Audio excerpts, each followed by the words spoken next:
thoughts on the term overall. I'm just gonna jump here and then I'll jump back up. Be willing to develop a new strategy.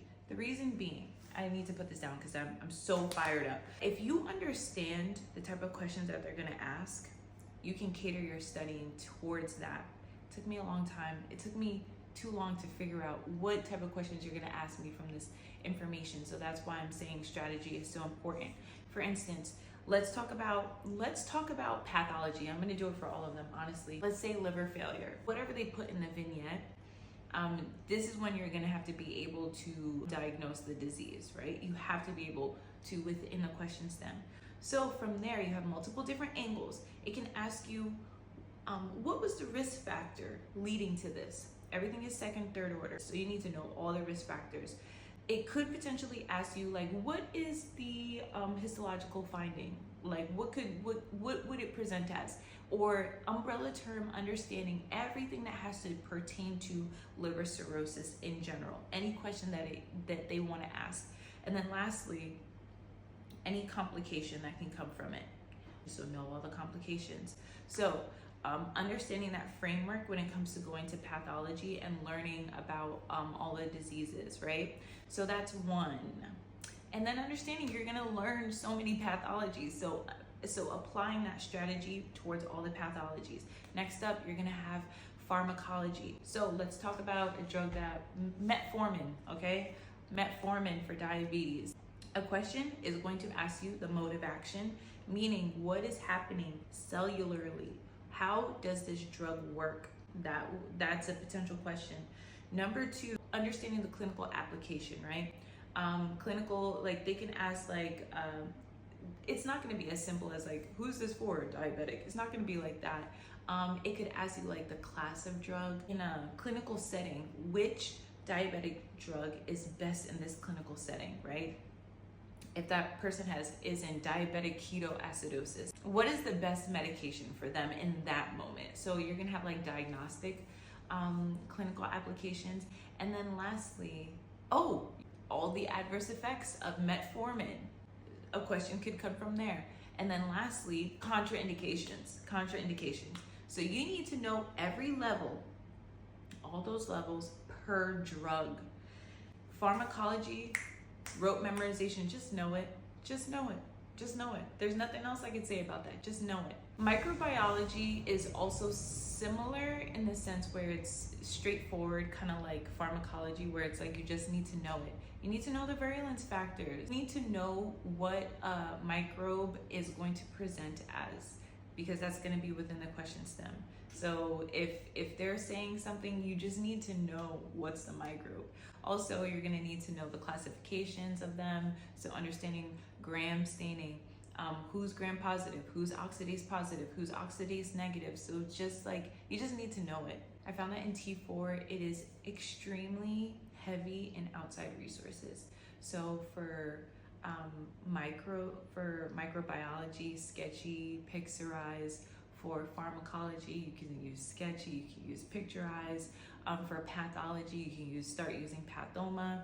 This is the time where you're branching out. Of course, you need to know our slides because that's essentially what they're testing from, but using outside resources to really hone in that information. Using your time effectively. Now, I told you all that stuff, but I just want you to know, yes, it's a tough term overall, but plenty of people do well. Plenty of people do well. I have plenty of friends that have done very, very well in T4. So I just want you to know that like, you're going to hear it is tough. You're gonna hear that people fail out of T4, but plenty of people do really well. Plenty of people do very well. I just want you to believe that you are that person. You can be that person. Put in the work and do it. Like, you got this. Like, you got this hands down. Just because I struggle doesn't mean that you're going to struggle at all. At all. Be the greatest that you can be and hammer in, bro. Okay, sorry. Back to the slides. How many all-nighters did I do? I didn't necessarily do all-nighters, but I was staying up late a lot. If you watch one of my vlogs, you know that I was going to sleep by 2 most nights. still waking up at 7:20 most nights, because just based off of me, how long it was taking me to get through post reads or finishing my slides for a small group. I had a lot going on, y'all. Like, and I got used to having 5 hours of sleep. My bags, bro. I need to sleep though. That is true. I'm sorry. I realized I didn't touch on to small groups. So the big thing about term 4 is how many small groups that you have. A lot of us are used to probably having small groups just twice a week, I would say, for the most part. That means like you had most of your day dedicated towards studying. But in term 4, you will have small groups upwards of, on average, it's 4 times a week, on average. You might have some lucky weeks where it's just 3. And then there are many weeks where you have small groups every single day. So with that, it's understanding you have less time. You have less time to study. So that's why I say, make use of your time. Recognize pretty early, am I wasting time here? What can I be doing with this time more effectively? And switch it up. Switch it up. This is when you really want to optimize and really like evaluate yourself heavy in term 4. Be willing to develop a new strategy. Something that I just want to like kind of just throw in there. If in T2, for instance, you could do all the Sakai questions and you did really well on the exam, those questions are enough for T4. The Sakai questions are not enough.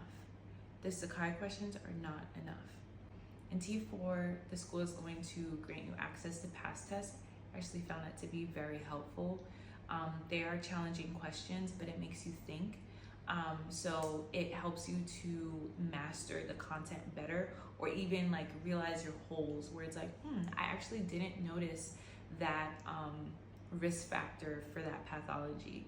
The textbook question. So because a lot of the pathology comes from, for instance, like the Robbins textbook. So doing those questions specific to whatever system that you're working on is very helpful. I started making ChatGPT, like I started having ChatGPT make me quizzes on especially like drugs. I don't do Anki. Anki is great because it's just like, bro, you just need to know it. We just had ChatGPT make me quizzes, and I did that towards the end. I started to see my numbers rise. Finally, bro. Hot take, you need to do questions every single day. For my last module, I dedicated 2 hours of multiple choice questions every single day. Every single day. I think it really did help.